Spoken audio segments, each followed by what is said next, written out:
All right. It's been quite a while since I read. I had to watch the end of the last video to remember where we left off because my book lost its spot. But we left off, he was saved by the approaching dinner with goblins. Goblins with dinner. They trooped proudly out, bearing their covered platters. The one who set his dish in front of him wore brilliant yellow socks pulled up over knobby knees. The princess's server appeared to have fashioned a hat featuring an entire bird's nest, including a dead bird, stitched carefully into place. The princess kept still, but her eyes slid to the bird flopping around. The goblin whipped off the lid with a flourish. Instead of the usual steak, Gav found a meat pie. It was carefully made, the rim crimped nicely all the way around. He took a sniff. A rich aroma of chicken and herbs wafted up. His mouth watered. Something other than the endless parade of beef. Just as well. They couldn't possibly afford to keep slaughtering cows at that rate. He picked up the fork and broke the pastry crust. His fork hit something hard. He kept from groaning.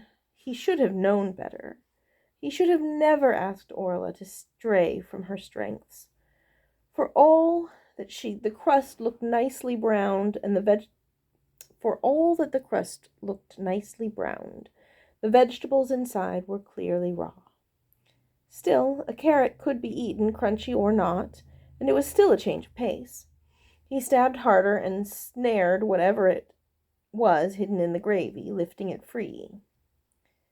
It stared back at him. Across the table, Alicia gave a little cry as she made her own discovery. She dropped her fork, and the tiny skull bounced its way across the table, landing with its beak facing Gav. "Kindly ask Orla to come up," he said with a calm that he did not feel. While they waited, he poked at the crust. Alicia sat rigid in her chair, hands folded neatly in her lap. Was it so much worse than chicken stock, really? Perhaps the crust was edible. He took a tiny nibble. It wasn't terrible, actually. Not exactly flaky, but a vaguely acceptable journeyman effort. The gravy beneath did have a nice flavor. The pie's contents, though, were somewhat less appealing. Orla came up, hands wringing in her apron. The distortion did the kitten no favors. "Orla," Gav said as patiently as he could, given that his day had already included supercilious courtiers and flailing tentacles. "Could you please explain what it is we have here?" "Lark's tongue pie," she mumbled, looking at her feet. Alicia turned her horrified stare on the poor goblin. Gav wanted to explain that it was her first time and to give the poor thing credit, but it didn't seem likely to help either the princess or Orla's pride.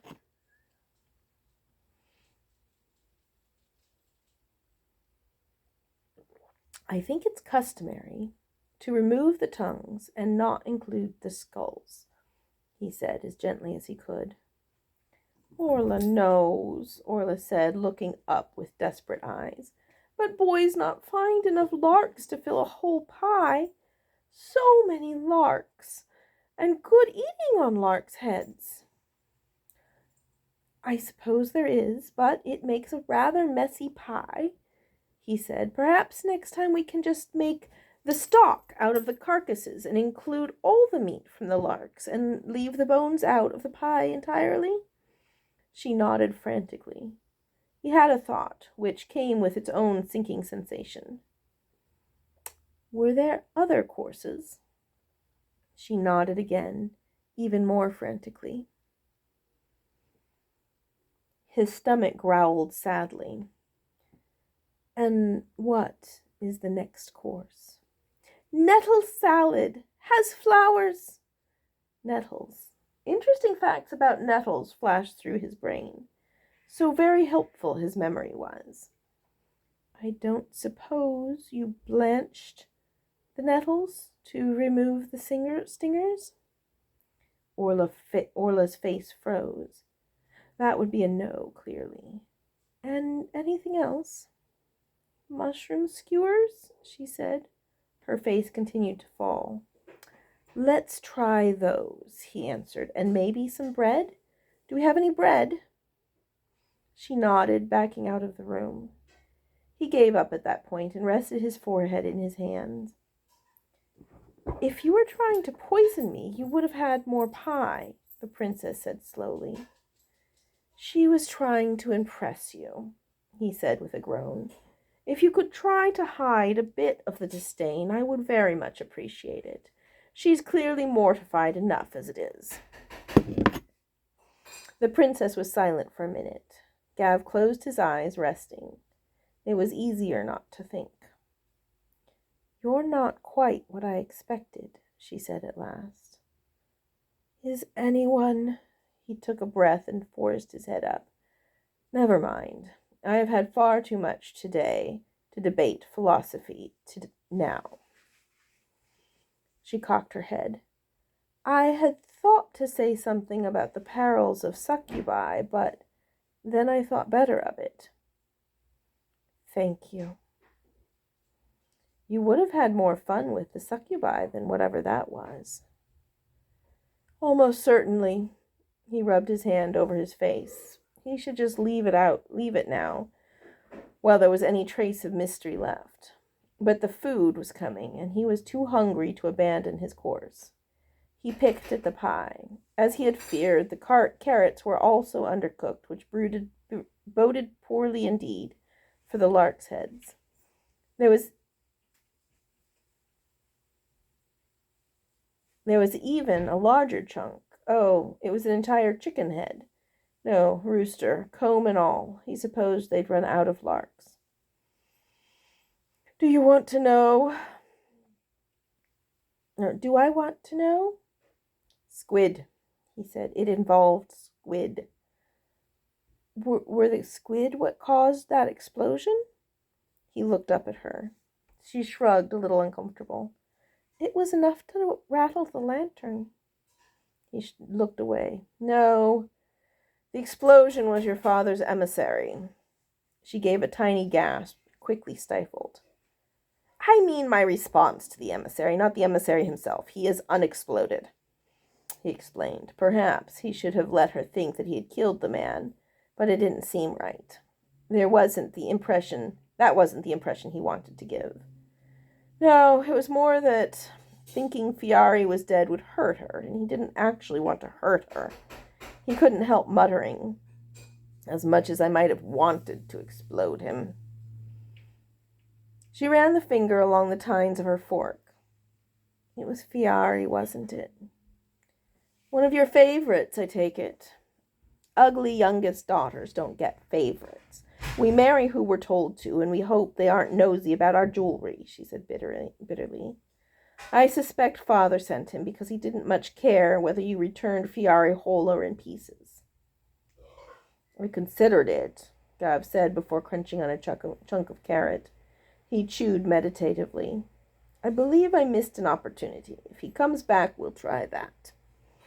Alicia froze, one finger pressing the fork tine.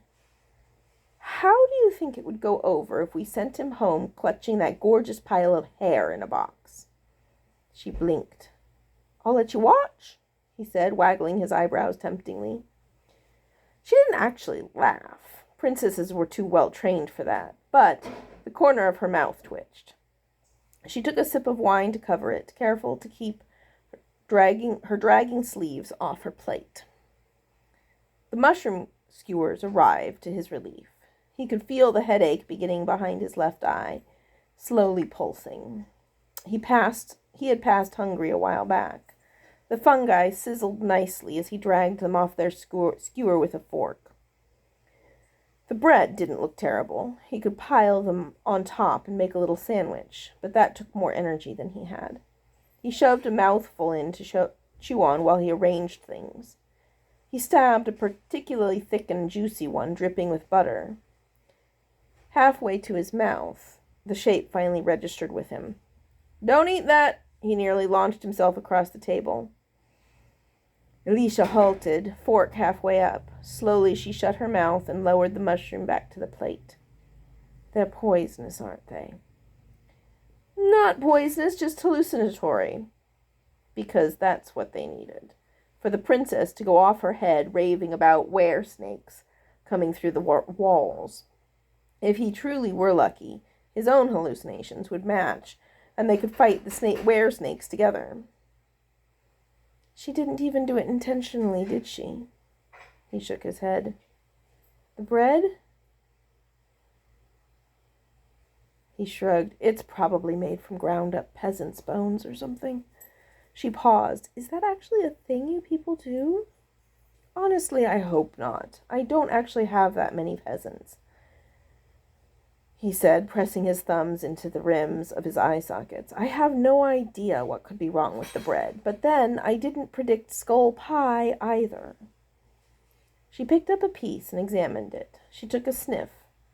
He expected her to set it down again, but instead she sank her teeth into it. He waited for her to turn blue or grow antlers. Really, given how his day had gone, it seemed fairly likely that it would end with groveling in front of it. Really, given how this day had gone, it seemed fairly likely that it would end with him groveling in front of Zarakonar, promising to find a new royalty to kidnap. She was chewing, looking thoughtful. So far, no antlers. "Well?" he asked, devoid of hope. "It's not terrible," she said, swallowing. "Edible, certainly." And that's where we're going to stop.